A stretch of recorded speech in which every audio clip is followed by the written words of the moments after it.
Hello, dear friends, and this time, it's a truly serious situation. It's no laughing matter. Christmas is under threat.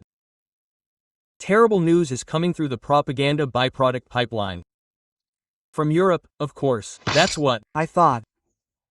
That's exactly what I assumed. Well, what did you think? It's pure horror, a complete nightmare there. I'm amazed once again. They have to create such a massive drama. Just look. You'll start empathizing. You should be simply horrified by what's happening in Europe. Well, let's take Germany, for example. It's becoming increasingly difficult for EU governments to use another scheme, also essentially fraudulent, to inflate foreign, imaginary threats, primarily, of course, the Russian one, in order to distract their citizens, their voters, from serious domestic problems. But what's happening there is a distraction from domestic problems, because the problems there are serious, no joke. Can you imagine, Christmas? The celebration of Christmas is under threat in Germany. Well, they've really gone downhill. This is especially hard in Germany, a country that was recently called the driving force of the entire European Union. Things are so depressing there that they're willing to skimp on holy things. I'm talking about Christmas, the most important holiday for Western Christians. Yeah, propaganda is about to give you a masterclass in how to oversell Europeans.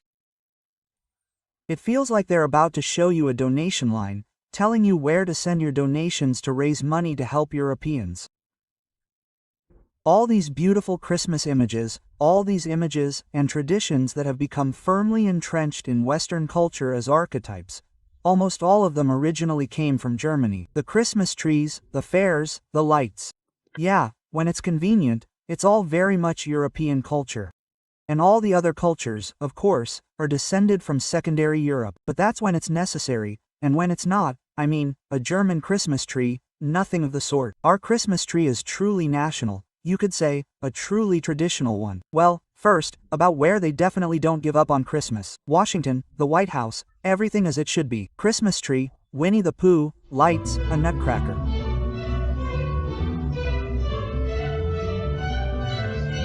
But you see, in the US, everything's fine. They even have everything decorated for Christmas. And look, they even showcase it all to the tune of a nutcracker. True, Tchaikovsky, he would probably be banned by the Supreme Court now and deemed extremist. But when it's necessary, look at the nutcracker, it's kind of ours. Although Tchaikovsky lived far from today. Moreover, the nutcracker itself is actually German, but the constant attempts by propaganda to attach itself to it, it's simply not even funny anymore. No, Christmas in Germany will certainly exist, but it will be, as the Germans themselves fear, cheap, forced, and not particularly magical. Cheap, it's just strained and not particularly fabulous, because everything is getting more expensive, you know? Germany has problems, a crisis, it's just utter crap, everything is getting more expensive, as it were. And here, too, everything is getting more expensive, and at a terrifying rate. Plus, there are fresh taxes. They're about to step it up, contrary to what, for example, Silwanov is saying. We won't even talk about that. Look at what's going on in Germany. They're suffering. Everything is incredibly expensive. Because, if we take, for example, the words of the head of the Federation of German Industries, and its industry that traditionally carries the German economy, and with it the whole of Europe, they're in free fall. Look, there's evidence. In free fall, can you imagine? It's a nightmare, a horror. What's happening to industry there? It's simply free fall, to be sure. The economic situation is in the deepest historical crisis since the founding of the Federal Republic. But the federal government is not responding decisively enough. A new industry report predicts a 2% decline in industrial production. 2% per year is simply monstrous. This isn't free fall, this is it. This industry is already finished, it's already shattered. True, we also have industries that are declining, and not even by 2% per year, and this is considered, well, a normal situation. But in Germany, it's a disaster. Of course, there's no money. Germans already love to save on everything, and now they'll save on Christmas. Many cities have decided to forego traditional holiday illuminations, and residents themselves have no money for gifts. If Christmas is so expensive, then I don't need it anymore. And they cite examples of pre-holiday absurdity, €600 for a wreath, 60 for some chocolate calendar, €7 a handful of diced meats. But that's robbery, say the Germans. Yes, now they're already discussing on our propaganda news how much nuts cost in Germany. They're counting, you see, those very same kopecks. Well, that's unacceptable. How are prices rising there? It's true, our prices on many things have simply skyrocketed. State Duma deputies are already raving about freezing food prices, otherwise they'll rise again by Christmas. Or rather, by Christmas for them, but by New Year's for us. Why even talk about it? Such an interesting topics are irrelevant. But what about Germany? That's extremely interesting. In Germany, November and December account for up to 20% of all retail sales. This year, it's clear it will be less. People go to stores and fairs, look, smile, but buy very little. Can you imagine those treacherous Germans? This is important for Russian television viewers to know.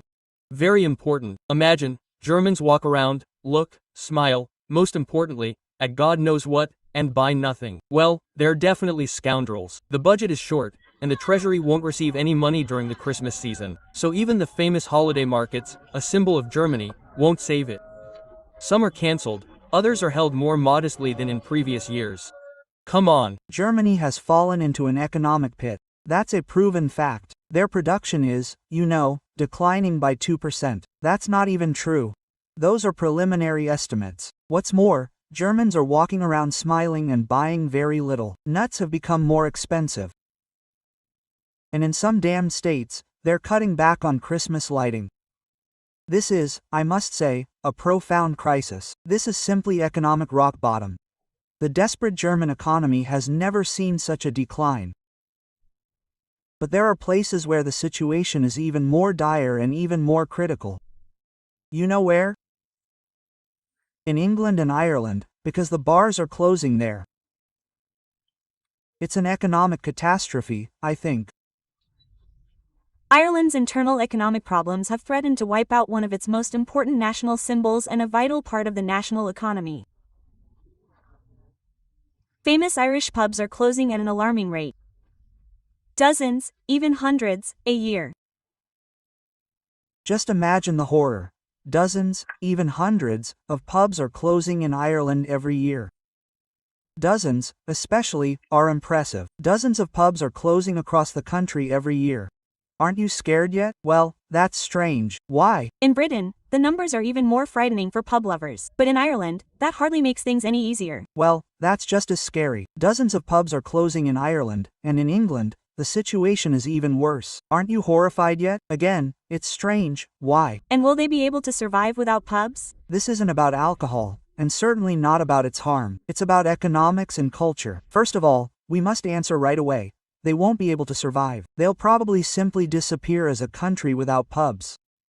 And as for the fact that this isn't really about alcohol, it's about economics and culture. No, this is about something completely different. This is about propaganda. Imagine drawing a profound economic conclusion from the fact that people are drinking less in the country, which is why drinking establishments are closing. And so these pubs are closing en masse all over Britain, even though many of them saw Queen Victoria, survived both world wars, and much more. And now, in 2025, maintaining them for ordinary people, for small businesses, is becoming unaffordable. First of all, you need to learn how to emphasize the words. At least if you work in television, that would already be a great achievement. And then, pubs that saw Queen Victoria. What do you mean? Did she drink in these pubs, party, or what do you mean? And these are the oldest pubs. But, generally speaking, in the capitalist world, it doesn't matter. If it's not profitable, then welcome to closure. And for no one, this isn't a tragedy or a problem. For some reason, only our propaganda sees it as a horror. A horror. I wonder why. In less than 2025, 378 pubs have already closed. That's roughly one a day, stifled by taxes. But for the British, pubs aren't just places to drink. They're, quite literally, national symbols. Just think about the scale of this economic catastrophe. One pub a day is closing. Young people don't drink like we used to, you know? They just come, take a seat, and sit all evening with a soda or lime, spending next to nothing because they can't afford it anymore. Too bad. And then suddenly we learn the reason. It turns out young people don't drink. They don't want to spend money on it. Bartenders, however, think that, yes, these young people don't actually have the money. They literally drink like they used to. The government could help by lowering taxes and coming up with incentives, but it doesn't want to. And young people who don't drink much, that's great, of course. A healthy lifestyle, culture, cleanliness, all that. But they don't drink primarily because they don't have the money for alcohol. Or they're simply from a different culture, because they're migrants. Because the government is reasonable and isn't going to help with taxes where people, generally speaking, don't do anything productive, but drink alcohol. What other tax cuts are we talking about? And with the youth here, according to our propaganda, things aren't so simple, but in reality, it's not because the youth don't drink. Firstly, they're simply poor. Secondly, even the youth are entirely made up of migrants, and the consequences are dire for the entire country. Economic, social, and so on. It's simply mind-blowing. Such a conclusion, you understand? Dire consequences await all of England. Dire economic, social, and other consequences, because people are stopping drinking, it turns out. The British economy was built on people drinking in pubs. Yes, this is an economic discovery worthy of a Nobel Prize, or rather, an Ig Nobel Prize. But it will be even harder for smaller Ireland, which is more dependent in every sense on alcohol. Pubs are where people truly unite. The problems are the same as in Britain, which the Irish dislike, but more acute and widespread. According to our propaganda, Ireland as a country is united only by the fact that people drink. It's just brutal, and this is very important. It's very important for viewers of this propaganda byproduct to know. Just like in Germany, the economy is practically destroyed. They economize, you see, at Christmas. But in England, they stop drinking, and it's a real nightmare. And in Ireland, they stop drinking, and it's not just a nightmare, it's terrible, horrible. Let's sympathize with the Germans, the British, and the Irish. Let's especially rejoice for the Americans, who have both Christmas and the Nutcracker so good. And our price hikes and the fact that people haven't started drinking less are, well, not even that interesting. Peace be with you. Thanks for watching. Subscribe to Telegram, and leave comments. Bye.